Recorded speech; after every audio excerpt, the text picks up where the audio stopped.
Hello son, this is S your channel back again with a new video. और आज के इस video में हम समझेंगे जो कि हमारा आगे का जो सेकंड पार्ट था इक्विटी का, origin and development of equity. सबसे पहले मैं अपनी थोड़ी चेयर सही कर ले रहा हूँ, फिर उसके बाद चलते हैं, ठीक है। तो origin and development of equity में आज हम यहाँ पे स्क्रीन पे देख रहे होंगे कि हम लोग पहुँच गए थे हमारा द पीरियड ऑफ ट्रांसफॉर्मेशन 1672 से लेकर 1925 तक की जो बात कही गई थी, ठीक है। तो अब यहाँ पे समझेंगे कि यहाँ पे क्या बात हुई थी जिससे डेवलपमेंट ऑफ इक्विटी की बात आई, ठीक है। यानी कि इक्विटी का डेवलप होने का कैसे क्या प्रोसेस था, क्या स्टेप्स थे, वो यहाँ से आप देखेंगे। The 17th century was the century of transformation of equity. जो 17th सेंचुरी थी वो ट्रांसफॉर्मेशन ऑफ इक्विटी थी, यानी कि 16 के बाद, ठीक है। 16 के बाद मतलब 1600 के बाद का जो पीरियड था वो 17th सेंचुरी होती है। 1700 के बाद का जो पीरियड था वो 18th सेंचुरी होती है। थोड़ा सा डिफरेंस होता है, उसको समझना पड़ेगा, ठीक है। Chancellor Ellesmere was succeeded by Bacon who earn the reputation of being a most learn man of his time.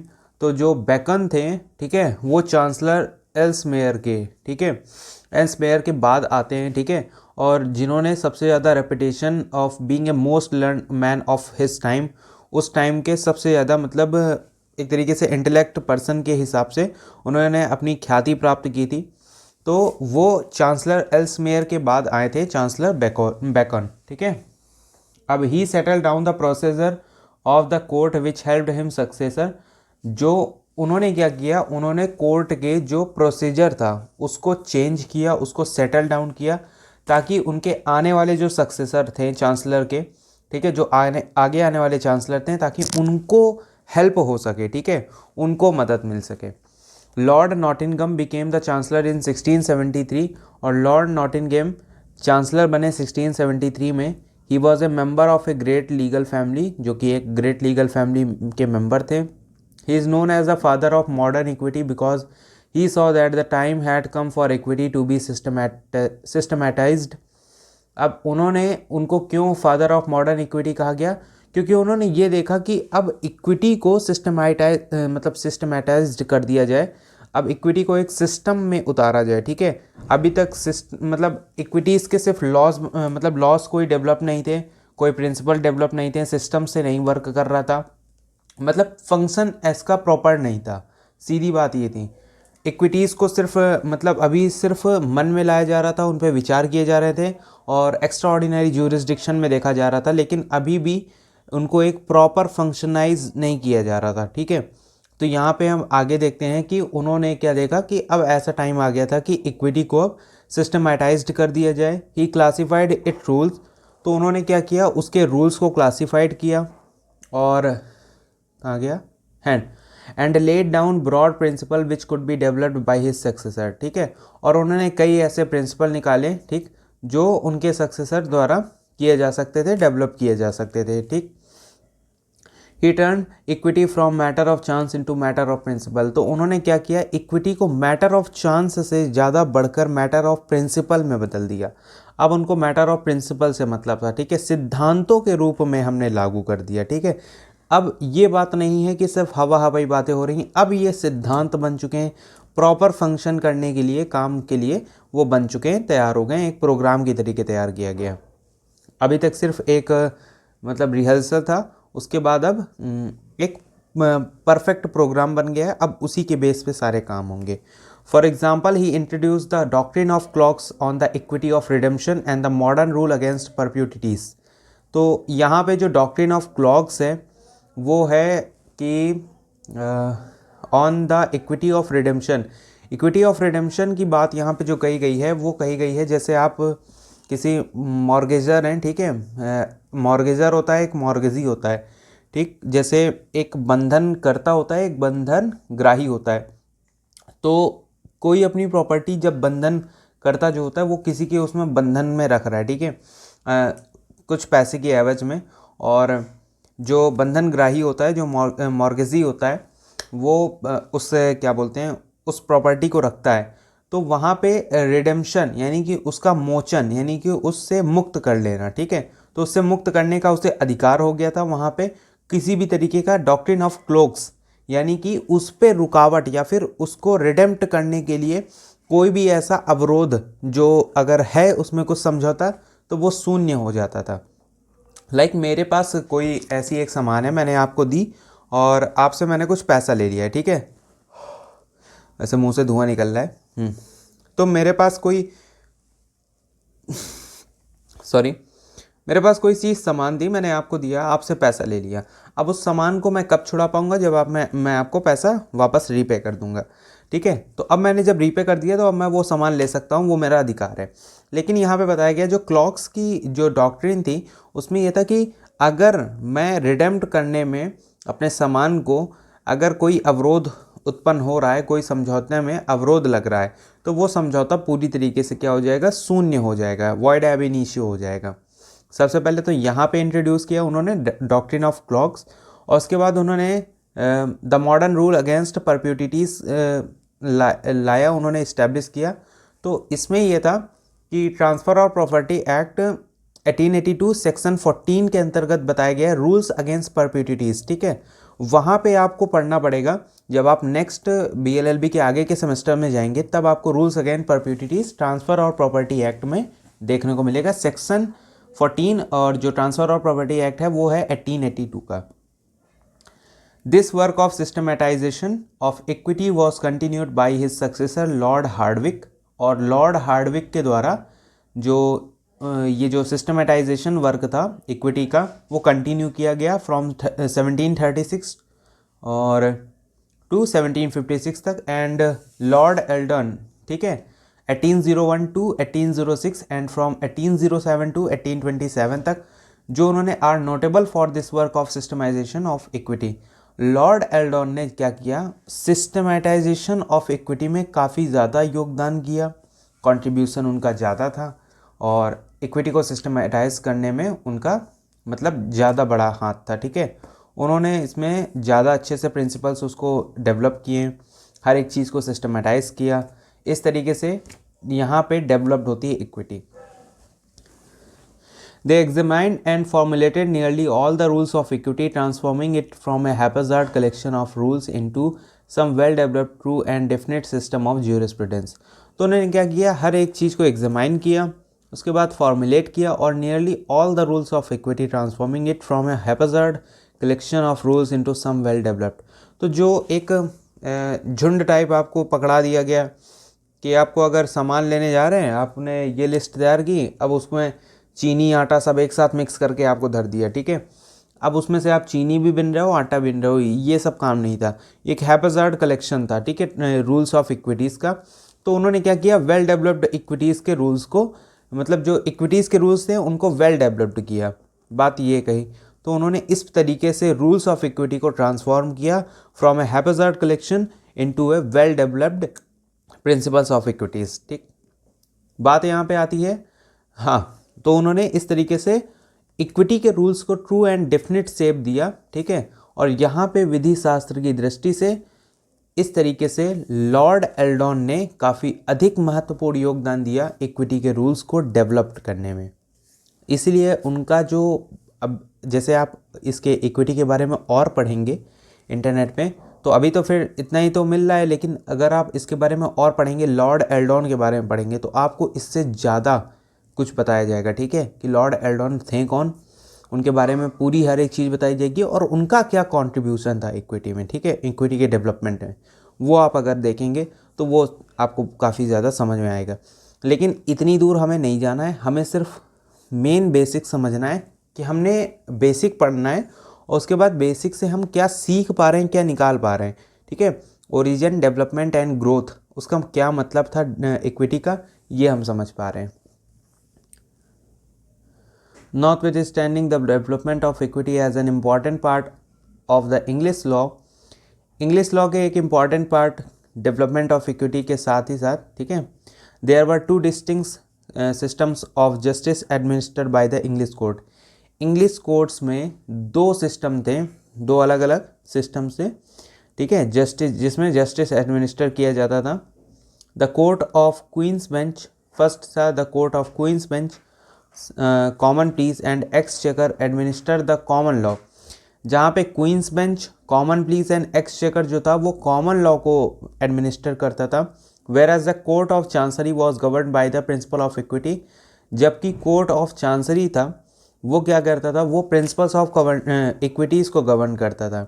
यानी कि अब यहाँ पे बात आई कि जो चांसलर था वो इक्विटीज़ बेस्ड प्रिंसिपल्स पे काम करता था, वेयर एज जैसे कि क्वींस बेंच और कॉमन प्लीस और एक्सचेकर था वो कॉमन लॉ के बेस पे काम करता था। यानी कि यहाँ पे जो था वो कोर्ट ऑफ कॉमन रूल्स था, ठीक है, और जो चांसरी था वो court of principles of equities था। बात ये थी। तो इस तरीके से हमारा ये पे यहाँ पे ख़त्म होता है। तो हमने देखा कि जो 17वीं सेंचुरी था वहाँ से ट्रांसफॉर्मेशन ऑफ इक्विटी चलती है। चांसलर एल्समेयर जो थे उनको कौन सक्सीड करता है, बाकी आके बैकॉन सीट सक्सीड करते हैं, जो कि अपने समय बहुत ही मतलब रेपुटेशन प्राप्त किए थे, ख्याति प्राप्त थी कि बहुत विद्वान टाइप के आदमी हैं, ठीक है।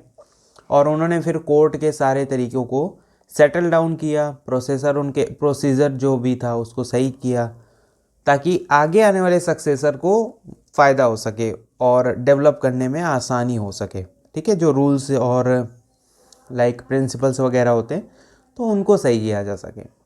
फिर Lord Nottingham became the chancellor in 1673 और फिर उन्होंने सिस्टमेटाइज्ड किया और उन्हें फादर ऑफ मॉडर्न इक्विटी कहा गया। He classified rules and lay down broad principles, उन्होंने उसके रूल्स को क्लासीफाई किया और फिर अलग अलग प्रिंसिपल्स को डेवलप किया। फिर क्या हुआ कि वो कहाँ पे गए, तो उन्होंने क्या किया और फिर डॉक्ट्रिन ऑफ क्लॉक्स लाएं और मॉडर्न रूल अगेंस्ट परप्यूटिटीज़ लाएं। फिर उसके बाद जो लॉर्ड हार्विक थे उन्होंने आगे एज अ सक्सेसर काफ़ी अच्छा सिस्टमेटाइजेशन किया रूल्स ऑफ इक्विटी का। फिर लॉर्ड एल्डॉन आए, लॉर्ड एल्डॉन ने भी अच्छा खासा काम किया, योगदान दिया, इनका ज़्यादा योगदान माना जा रहा है, ठीक है। लॉर्ड एल्डॉन और यहाँ पे लॉर्ड नॉटिंघम, ठीक है, नॉटिंघम, इन दोनों का काम जो था वो ज़्यादा अच्छा माना गया, ठीक है। उसके बाद बस जो दो तरीके का रूल्स चलते थे, कॉमन लॉ और इक्विटी चलता था। Common law queen's bench, common pleas and exchequer में चलता था, वेयर एज जो इक्विटी था वो उसके प्रिंसिपल सिर्फ चांसरी में चलते थे। अब चलते हैं next. In 1854, the Common Law Procedure Act was passed, which enabled the common law courts to grant equitable relief in certain cases. 1854 में कॉमन लॉ प्रोसीजर एक्ट पास किया जाता है, जिसने इनेबल कर दिया कि कॉमन लॉ कोर्ट्स को भी इक्विटेबल रिलीफ देने का अधिकार मिल गया था कुछ केसेस में, सर्टेन केसेस में। Similarly the chancery amendment act 1858 empowered the court of chancery to award damages in addition to or in lieu of injunction, ठीक है। तो वो क्या कर सकता था, इंजेक्शन कर सकता था, निषेधाज्ञा कर सकता था, साथ ही साथ अवार्ड डैमेजेस यानी कि जो भी डैमेज हो सकते थे उनके रेमेडीज़ दे सकता था, अवार्ड कर सकता था। उसके बिहाफ में कुछ पैसा वैसा, जैसे कोई हमें डैमेज हुआ उसके जैसे हमें रिलीफ दे दी जाती है, कुछ मनी दे दी जाती है। अगर हमें कुछ डैमेज होता है तो हम मनी ले लेते हैं और सामने से हमारा सामने वाला प्लेंटिफ क्या करता है, प्लेंटिफ वाद फाइल करता है, ठीक है, सूट फाइल करता है। उसके बाद जो डिफेंडेंट होता है अगर वो हार जाता है केस, अपने बात को मतलब यही है कि सत्यता नहीं छुपा पाता है, कि झूठ नहीं मतलब सत्य, बात यही है कि सत्यता अगर वो नहीं छुपा पाता है और अपनी गलतियों का मतलब सीधे सीधे वो कर लेता है कि हाँ भैया हमने किया था, तो उसे पैसा देना पड़ता है। बस ये था, डैमेजेस को फिर वहाँ पे क्लेम करना पड़ता है। जैसे प्लेंटिफ ने क्लेम किया तो डिफेंडेंट को फिर देना पड़ता है अगर वो वाद हारता है। But this double system of administration of justice led to the passing of the Judicature Act of 1873 and 1875. लेकिन इस डबल सिस्टम ऑफ एडमिनिस्ट्रेशन ने क्या किया कि जुडिकेचर एक्ट ऑफ 1873 एंड 1875 लाया। By these act, the old courts of common law and chancery were abolished. In their place, High Court of Justice with a court of appeal over it was established. जो हुआ क्या काम कि अब यहाँ पे जो डबल सिस्टम चल रहा था एडमिनिस्ट्रेशन का वो होता है ख़त्म जुडिकेचर एक्ट ऑफ 1873 एंड 1875 से। बात यहाँ आती है कि इस एक्ट के द्वारा अब old courts of common law को और चांसरी को एबॉलिस्ट कर दिया जाता है, ख़त्म, इनका काम ख़त्म अब करना ही नहीं है। इनके प्लेस में आता है high court of justice with a court of appeal over it were established. और जहाँ पे हाई कोर्ट आया उसके ऊपर एक अपील कोर्ट आया, अपीलेट कोर्ट आया। कि अगर हाई कोर्ट में सही सोल्यूशन नहीं मिला तो अपील कोर्ट में जाते हैं, वो शायद हाउस ऑफ लॉर्ड्स पे जाएगा, ठीक है, वो हाउस ऑफ लॉर्ड्स पे जाएगा जहाँ पे lords, house of lords means जैसे इंडिया में होती है निम्न सदन और उच्च सदन, जैसे निम्न सदन जैसे वो लोकसभा और उच्च सदन मीन्स राज्यसभा, तो वहाँ पे जो राज्यसभा होती है उच्च सदन उसको हाउस ऑफ लॉर्ड्स कहा जाता है, वेयरएज जो हमारी वहाँ पे इंग्लैंड में जो निम्न सदन होती है उसे बोला जाता है हाउस ऑफ पीपल, ठीक है। यहाँ पे भी ऐसे ही होता है, यहाँ पे काउंसिल ऑफ मिनिस्टर्स होता है और हाउस ऑफ पीपल्स बोला जाता है। उच्च सदन को council of ministers and council of, हाँ, council of ministers and sorry council for state councils ऐसे बोला जाता है। तो उच्च सदन को यहाँ पे स्टेट काउंसिल्स बोला जाता है, और वेयरएज जो निम्न सदन होती है हमारी लोकसभा उसको हाउस ऑफ पीपल बोला जाता है। यहाँ पे बात आती है कि हाँ, हाई कोर्ट इस्टेब्लिश की जाती है with a court of appeal over it, और उसके ऊपर भी अपील करने के लिए अपीलेट कोर्ट होती है House of Lords. The high court of justice was divided into the following 5 division. अब हाई कोर्ट भी 5 डिवीजन में डिवाइडेड थी। The chancery, the queen bench, the common pleas, the exchequer, probate, divorce and admiralty. तो ये 5 divisions में high court को divide किया जाता है। अपनी चांसरी आ गई, क्वींस बेंच भी थी पहले से, कॉमन प्लीज थी, एक्सचेकर थी, बस प्रोबेट, डाइवर्स एंड एडमायरल्टी आ गई, ठीक है। All these 5 divisions of the high court of justice administer both law and equity together. यहाँ पे क्या होता था, लॉ, कॉमन लॉ और इक्विटी दोनों को साथ में देखा जाता था। The procedure of the court was govern by the code of civil procedure. अब यहाँ पे क्या होता है, सीपीसी के तहत यहाँ पे कोर्ट में गवर्न किया जाता था, which was the combination of the best feature of the common law and equity, जो कि कॉमन लॉ और इक्विटी का बेस्ट फीचर था। खाना ज़्यादा हो गया लग रहा है। तो कॉमन लॉ एंड इक्विटी का बेस्ट फीचर था जो सीपीसी है। It was clearly provided in the Act that in matter of any conflict or variance between rules of equity and rules of common law with references to the same matter, the rules of equity shall prevail। बात वही आ गई, rules of equity shall prevail। अगर conflict होता है common law और rules of equities में, तो हमारा जो इक्विटी के प्रिंसिपल्स हैं, इक्विटी के रूल्स हैं, वो प्रिवेल करेंगे, वो प्रभावी होंगे, ठीक है। कॉन्फ्लिक्शन में हमारे इक्विटी के जो रूल्स होंगे वो प्रिवेल होंगे। तो इसी के साथ आशा करता हूँ आपको ये चैप्टर समझ में आया होगा। ये पार्ट 2 था जो हमारा ट्रांसफॉर्मेशन पीरियड 1672 टू 1925 था। यहाँ पे सेम चीज़, बस एज अ पॉइंट्स आपको पढ़ने हैं, आपको ज़्यादा हिस्ट्री आपको नहीं पढ़नी, एज अ पॉइंट्स आपको पढ़ने हैं। आप ये पॉइंट्स लिखेंगे तो आपको नंबर मिलेंगे, आप ये पॉइंट्स नहीं लिखेंगे तो आपको नंबर कम मिलेंगे लेकिन कम मिलेंगे, बस बात यही है।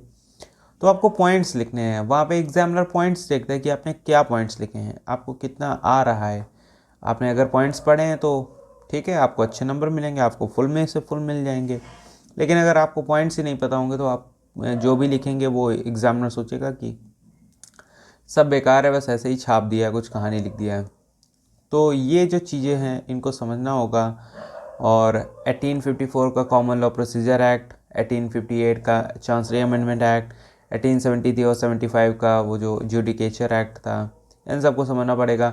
हाई कोर्ट जो था वो 5 बेंचेस में डिवाइडेड था, 5 डिवीजन्स थे उसके, वो चांसरी, क्वींस बेंच और common pleas, exchequer, probate, divorce and admiralty, ये सब जो है इन सबको लिखना पड़ेगा, ठीक है। बाकी मॉडर्न पीरियड जो था उसकी वीडियो कल मैं बनाऊंगा। मॉडर्न पीरियड के लिए अभी मेरे पास ज़्यादा समय नहीं है और वीडियो काफ़ी ज़्यादा लंबा हो जाता है, तो मेरे को अपलोड करने में थोड़ी सी दिक्कत होती है। तो टेक केयर, बाय बाय, फिर से मिलते हैं नेक्स्ट वीडियो में, नेक्स्ट लेक्चर में। बने रहिए मेरे साथ और पढ़ते रहिए अपनी इक्विटी और origin and development of equity in England को। और इसके बाद आफ्टर 2 to 3 2 से 3 हाँ ऐसे 4-5 लेक्चर इसके आके फिर ये पार्ट्स ख़त्म हो जाएगा। उसके बाद चलेंगे हम सीधे लीगल टर्म्स में, ठीक है। लीगल टर्म्स या फिर लीगल फ्रेजेस जो होते हैं उन पे चलेंगे, और कुछ ड्राफ्टिंग और जो राइटिंग्स वगैरह लीगल राइटिंग होती हैं उनको भी मैं सिखाऊंगा। तो अभी फ़िलहाल के लिए बस इतना ही। टेक केयर, बाय बाय, नमस्ते। फिर मिलते हैं नेक्स्ट लेक्चर में, तब तक के लिए पढ़ते रहिए और ऐसे ही अपने आप को शिक्षित करते रहिए।